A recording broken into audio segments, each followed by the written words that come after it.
Hello everyone. आज हम लोग देखेंगे मॉडर्न हिस्ट्री एमसीक्यू सीरीज का सेट नंबर 5, जो कि आने वाले यूपीएससी, ईपीएफओ, स्टेट पीसीएस या किसी भी गवर्नमेंट एग्जाम के लिए इम्पॉर्टेंट है। तो आते हैं पहले क्वेश्चन पे। Consider the following statements. पहला है आपका, Warren Hastings was the first governor general who established a regular police force in India on the British pattern। तो पहला जो स्टेटमेंट है वो गलत है। अच्छा, गलत क्यों है? क्योंकि यहाँ पे वारेन हेस्टिंग्स ना होगी, क्या होगा? लॉर्ड कॉर्नवालिस होगा, लॉर्ड कॉर्नवालिस होगा। तो पहला स्टेटमेंट आपका गलत है। दूसरे पे आते हैं। A supreme court was establishment at Calcutta by the regulating act 1773।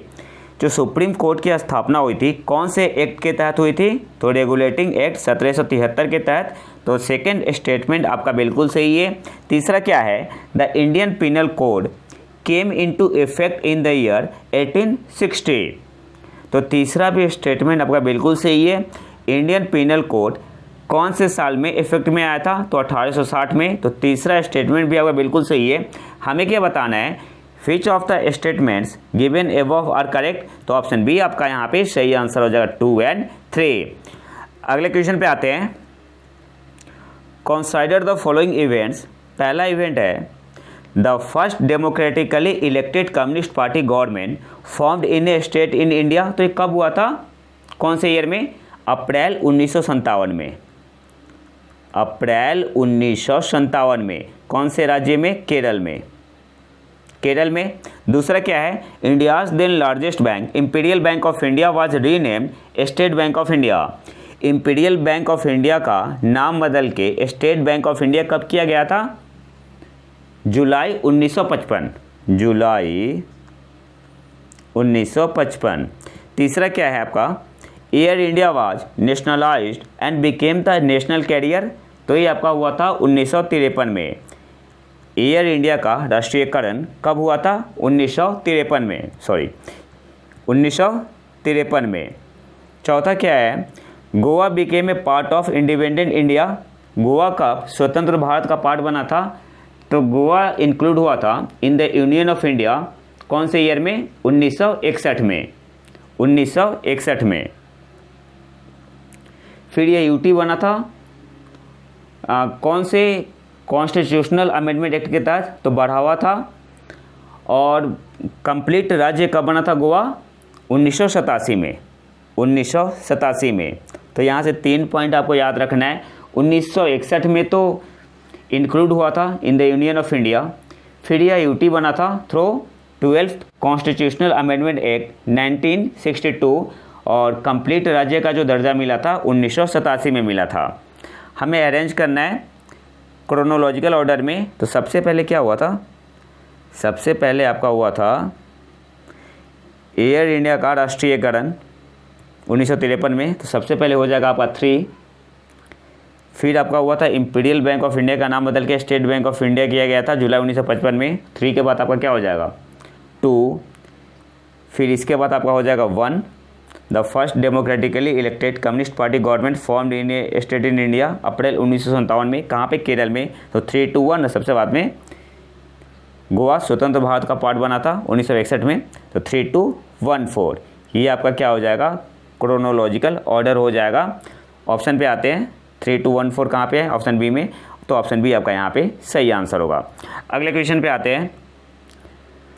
The Anglo Afghan relation in the 19th century were influenced by the fear of whose expansion towards India. तो ऑप्शन डी आपका यहाँ पे सही answer हो जाएगा, रसिया। ही बस एक revision series है। अगले क्वेश्चन पे आते हैं। Which of the following pair is not correctly match?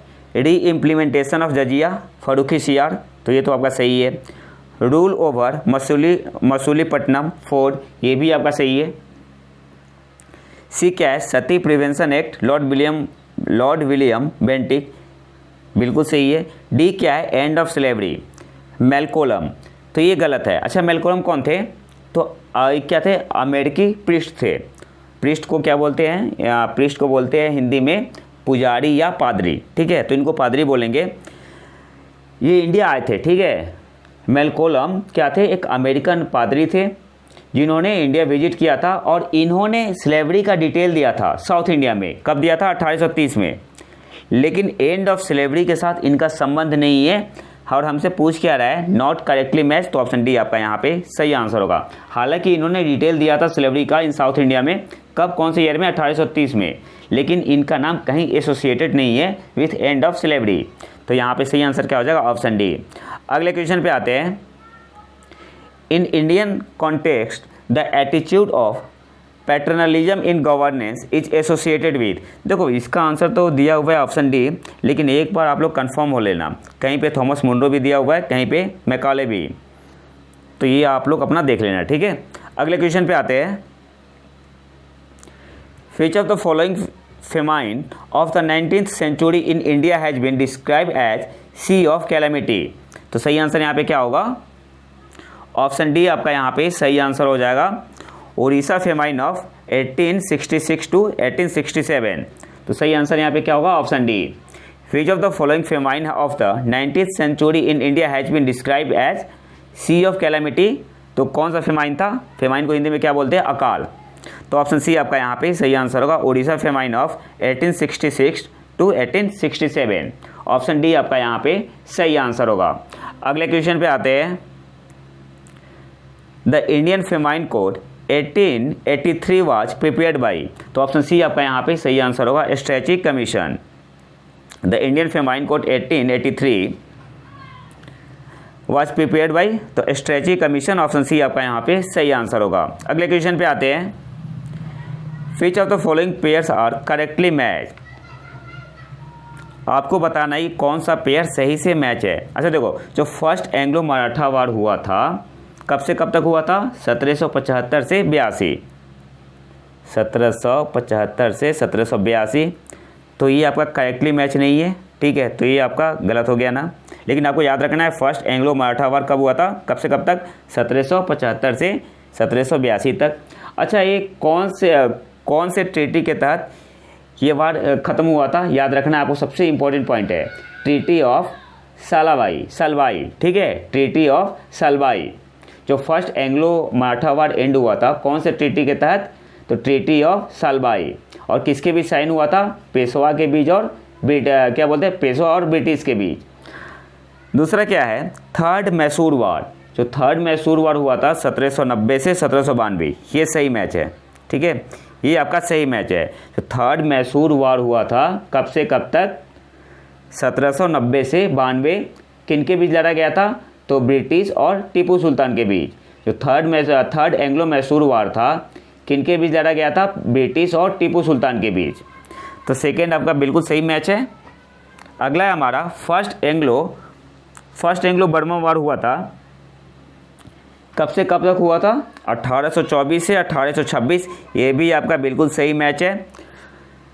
और फिर डी क्या है? सेकेंड सिख वार। जो सेकेंड सिख वार हुआ था ये हुआ था आपका 1848 से 49, 1848 से 49। और यहाँ पे क्या गिवन है? 1845 से 46। तो आपका ए और डी गलत है और बी और सी सही है। तो हमें बताना है कि कौन सा सही मैच है। तो सही आंसर क्या हो जाएगा? 2 and 3। 2 and 3, पहला और चौथा आपका गलत है, ठीक है, ये पहला गलत है और चौथा गलत है, सेकेंड और थर्ड आपका सही है। तो सही आंसर यहाँ पे हो जाएगा ऑप्शन डी 2 and 3। अगले क्वेश्चन पे आते हैं। अरेंज करना है। Arrange the following in their chronological order and select the correct answer with the help of code given below. Dramatic performance. तो जो ड्रामेटिक परफॉर्मेंस था ये एक्ट है बेसिकली, कब आया था? 1876 में, ठीक है, 1876 में। वर्नाकुलर प्रेस एक्ट ये आपका आया था कब? ये लागू हुआ था 1878 में, 1878 में। अच्छा, ये भी बताना है किसने लागू किया था, आपको कमेंट बॉक्स में बताना है वर्नाकुलर प्रेस एक्ट किसने लागू किया था और किसने रिपेल किया था। सी क्या है? North western province and auth act, ये आपका आया था कौन से ईयर में? 1890 में, 1890 में। और बंगाल टेनेसी एक्ट कब आया था? टेनेंसी एक्ट ये आपका आया था 1885 में, ठीक है, 1885 में। अब आप इसे अरेंज कर लो, सबसे पहले कौन सा हुआ था? सबसे पहले हुआ था ड्रामेटिक परफॉर्मेंस एक्ट, तो सबसे पहले हो जाएगा ये। इसके बाद आपका हुआ था कौन सा? वर्नाकुलर प्रेस एक्ट 1878, तो ए के बाद बी। फिर आपका हो जाएगा बंगाल टेनेंसी एक्ट, तो ए बी डी, और सबसे बाद में north western province and Awadh act, तो ए बी डी सी आपका करेक्ट क्रोनोलॉजिकल ऑर्डर हो जाएगा। देखते हैं कौन से ऑप्शन में है, तो ऑप्शन ए आपका यहाँ पे सही आंसर होगा, ए बी डी सी। अगले क्वेश्चन पे आते हैं। Arrange the following events chronologically. Vernacular press act अभी बताया था मैंने, कौन से ईयर में आया था? तो ये आपका आया था 1878 में, नोट करते जाओ। रॉलेट एक्ट 1919 में आया था ये, तो रॉलेट एक्ट 1919। बैन ऑन सती 1829 में। Wood dispatch 1854। अरेंज कर लो आप। सबसे पहले कौन सा होगा? सबसे पहले यहाँ पे होगा 3, तो पहला ऑप्शन तो होगा ही नहीं। बैन ऑन सती 1829, इसके बाद आपका हो जाएगा, इसके बाद वुड डिस्पैच, तो 3 के बाद 4, तो बी भी नहीं होगा, डी भी नहीं होगा। सही आंसर क्या हो जाएगा? ऑप्शन सी आपका यहाँ पे सही आंसर हो जाएगा, 3 4 1 2। अगले क्वेश्चन पे आते हैं। Which of the following events occurred first? Lord Lytton Delhi Durbar. Lord Liton का दिल्ली दरबार कब हुआ था? ये आपका हुआ था 1877 में, 1877। संथाल रिवोल्ट, ये आपका कब हुआ था? 1856 में। फर्स्ट एंग्लो सिख वार हुआ था 1845 से 46। और डी क्या है? एल्बर्ट बिल कंट्रोवर्सी, ये आपका हुआ था 1883 में। पूछ क्या रहा है कि सबसे पहले कौन सा हुआ था? 1883 में। तो सबसे पहले हुआ था फर्स्ट एंग्लो सिख वार, ऑप्शन सी आपका यहाँ पे सही आंसर होगा। अगले क्वेश्चन पे आते हैं।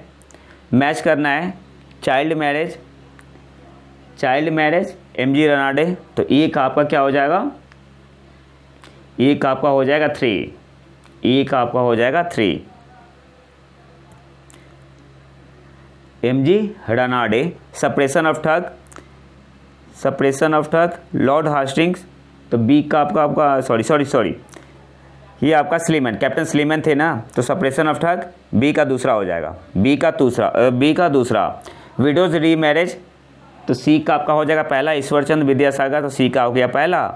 और सप्रेशन ऑफ पिंडारी, ही आपका हो जाएगा चौथा। ठीक है, लॉर्ड हास्टिंग्स, तो डी का 4। सही मैच क्या होगा? ए का आपका तीसरा।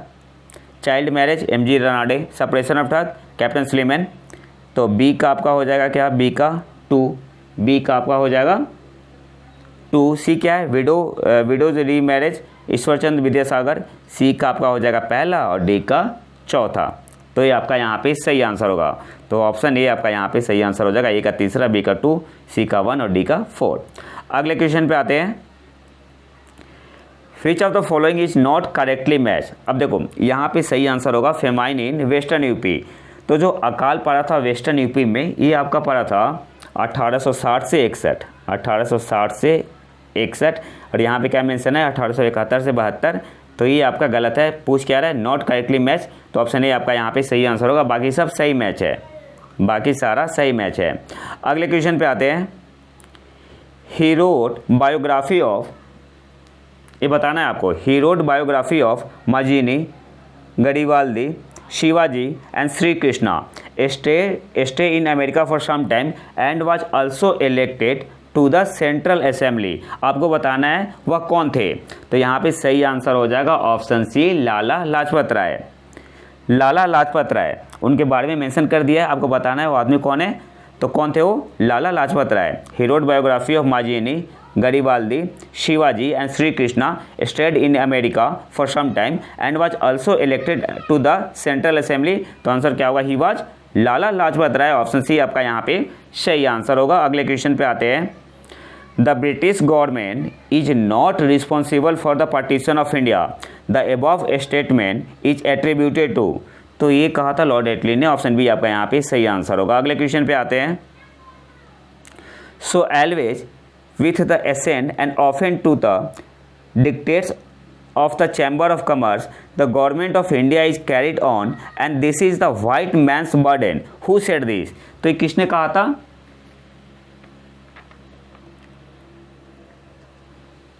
किसने कहा था?